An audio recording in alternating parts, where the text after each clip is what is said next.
So, good evening, gentlemen, ladies and gentlemen. Here we are, episode number 30. It's Monday, November 22nd, the year of our Lord 2021. And it's Greenwich Tea Party Patriots, sponsored by Yankee.News.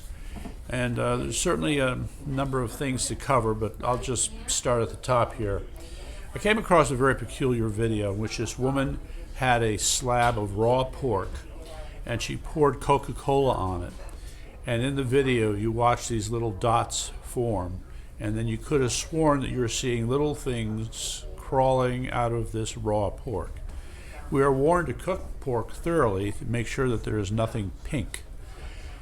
And it was interesting because when I told my wife, she was very skeptical, so of course she sent me one of those fact-checking articles, which of course didn't do much of anything. We're going to have to do our own experiments on this, but this is sort of like a public service announcement where, make sure you cook your pork thoroughly. On the links, you'll find the link to the video. However, you have to be on Telegram to see it.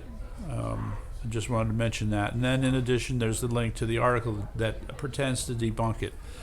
There are just two problems with that article. One, you obviously see something coming out of the pork.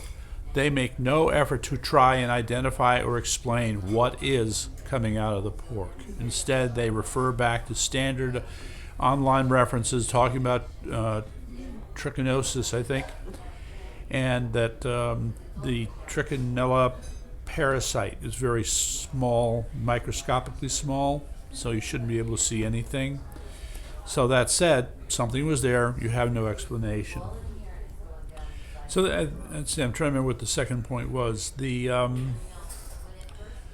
didn't have any other alternate explanations. So there was a very poor job of debunking. All right, moving on to number 2. Unfortunately, Connecticut leads the nation once again, and this time in fentanyl-laced dope deaths. Okay, so this was in, let's see if I can find it quickly. The link is up so you can find it. Just to mention it, a few years ago I talked about this person who was arrested in Derby, Connecticut, the truck, and they had plates from Arizona, but in the truck they found a 55-pound bag of fentanyl, which is enough to kill the people of Connecticut 3 times over. And the funny thing is, over time, you see these announcements of other drug busts where they catch somebody with fentanyl, and it seems that the 55-pound bag is sort of a standard amount for shipping fentanyl, which raises questions about where it might be coming from. In any event, so since July, 39 overdoses requiring the use of naloxone for revival have been reported. In each of these cases, the person involved said they only smoked marijuana, yet they had the opioid symptoms. So then it took a while, but a laboratory confirmed that in fact fentanyl was in the dope. So there you go, fentanyl-laced dope. You might want to find something else for recreational use, just saying. So the next thing is, yes, Connecticut Comedy of the Week. We've decided to do this as a regular feature. And place I'd like to start is this book right here. Okay, The Enemies Within by Trevor Loudon. So Trevor Loudon is the world's leading scholar on the infiltration of communism in every part of the world, especially America. Now, the Connecticut Comedy of the Week is our fine governor, Ned Lamont. As we've been reminded, he had an uncle or great-uncle, Corliss Lamont, who was a leading socialist intellectual and theorist. However, what we don't know is that Ned's great-great-grandpappy had a few contributions of his own. So, I think his name was Thomas. So he was the chairman in the early 1900s of J.P. Morgan. And among other things, he was a sugar daddy to the American Communist Party. His wife, Florence, was a member of the American Committee for Friendship with the Soviet Union. Meantime, the same person had a son, Corliss, who would be, I think, Ned's great-uncle, was a Stalinist and an atheist, and he chaired a group called Friends of Soviet Russia. He refused to condemn Stalin's trials. I mean, this is quite a pedigree, And then the best part was that going back to his great-grandfather, the same Thomas V. Lamont, here's the kicker, helped to arrange a $100 million loan in money back then to, drum roll please, Mussolini. Now, of course, Ned wouldn't have much to say about this, I'm sure. But I find it very interesting that this person who would support, quote, communists would also support fascists. They supposedly didn't like each other. So it's clear there's more to this story than meets the eye.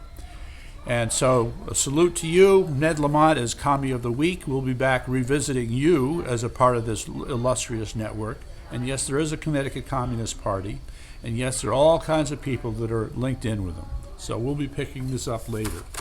All right, so then the next one is Critical Race Theory Creeps. Okay, this guy's a real, I just had to quickly add that, there's been discussion that Lamont and his wife got this, were the ones who awarded a no-bid contract through the state for a company called Semaphore to do testing for COVID.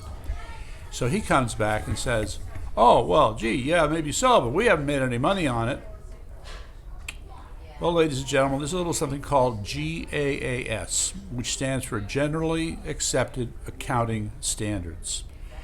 In other words, you can play all kinds of games and hide profits and make it seem like you didn't make any money and you lost money when you really made money.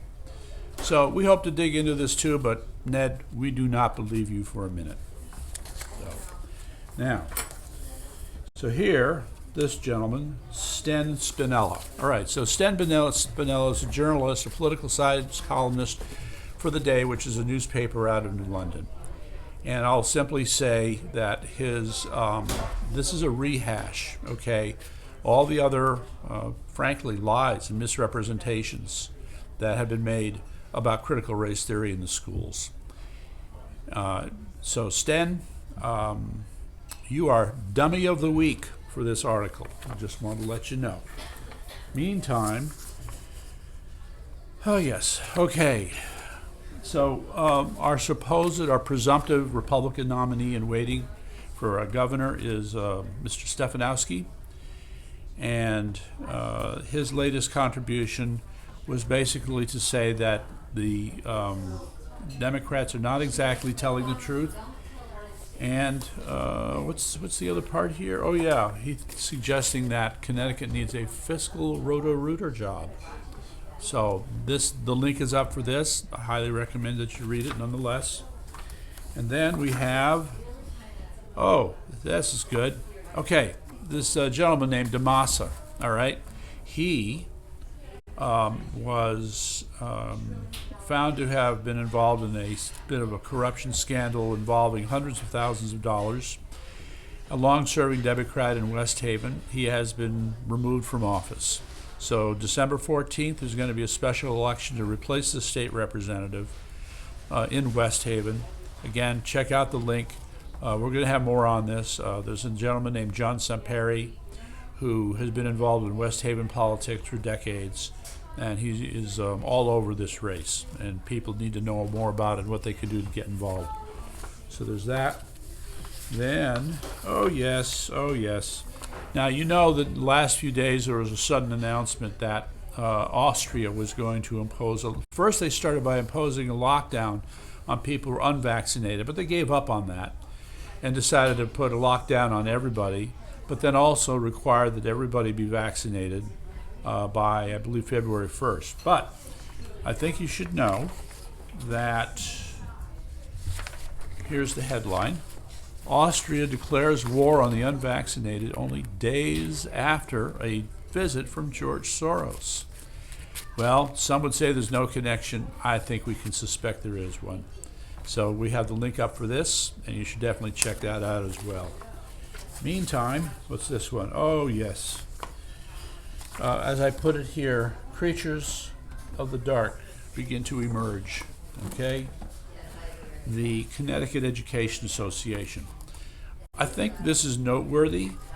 Again, like the article from The Day, it's the same stupid recitation, the same talking points.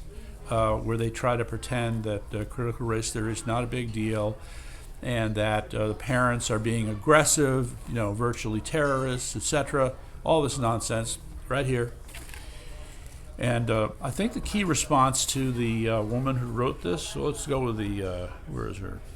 I can't find her name. In any event, she needs to be reminded that, of course, parents never attack teachers, but we do attack propagandists. We do attack people who pretend to be teachers and are indoctrinating our children. In our minds, there's a very clear difference. We can tell when a teacher's doing a good job, and we can tell when they're not. They, on the other hand, can't seem to tell the difference. So, here, let me just quickly throw this in. The Killingly Board of Education is the first board of education in the state to have found the courage to reject vaccination on their school grounds. The state government have been pushing to have these clinics and wagons show up in order to vaccinate kids right in the school. And parents have been pushing back, but this is the first to say we're not going to do it. So a salute and a shout out to Killingly Board of Education for doing this. That's right. Okay. The problem has been that we have the Google goons watching us, all right? And they don't like it when we bring up vaccines, COVID. They think we're purveyors of misinformation. Well, guys, you obviously have forgotten about the First Amendment, but that's okay. That's okay. We know how to handle this situation. So I just want to alert the public to another problem that Google and the others are suppressing. The public does not know about this public health crisis, and I am here tonight to reveal it to you. Okay, the issue is that there is another virus devastating people all around the world. It's called the Sogassy virus. So, the problem with the Sogassy virus is that it induces bloating and flatulence of unusual proportions. And yes, the Sogassy virus does kill people. So you need to know that. Now, there's a controversial treatment for this called rubber beans. Now, it turns out the rubber beans can be effective, but there's a question about how well they work. So here's the thing. We have some data, all right? People have been doing the research. They've been collecting the numbers, so we have something here to report, and hopefully I can get through enough of this by the time runs out. So, in the first 30 days in which rubber beans were being administered in Europe, the beans killed an estimated 1,000 people for every million beans administered. Now, if you convert that to people, that was 200 to 500 deaths per million people. Now, if true, so far the global total administration of these rubber beans has been 4 billion. That's a lot of rubber beans, 4 billion. If you convert the numbers, that means that there have been 800,000 to 2 million rubber bean induced deaths. That's a pretty high number. And mind you, that does not include deaths not recorded as Sogassy deaths. Now, just in the case of Norway, there were 23 deaths for 40,000 rubber bean administrations. So I have more to report on this, and I will do the rest of this next week. A funny thing is happening in Greenwich and in the state of Connecticut. Just hopefully our friends at Google will just relax a little, okay? I'm just the messenger. A Greenwich Free Press reported that in Greenwich Hospital they have 5 patients now who have COVID who were already vaccinated. Plus, there's data suggesting in Connecticut that the number of cases of COVID associated with those who are vaccinated has been rising. So we'll just put question marks next to them, and we'll do our homework and report next week. Thank you very much.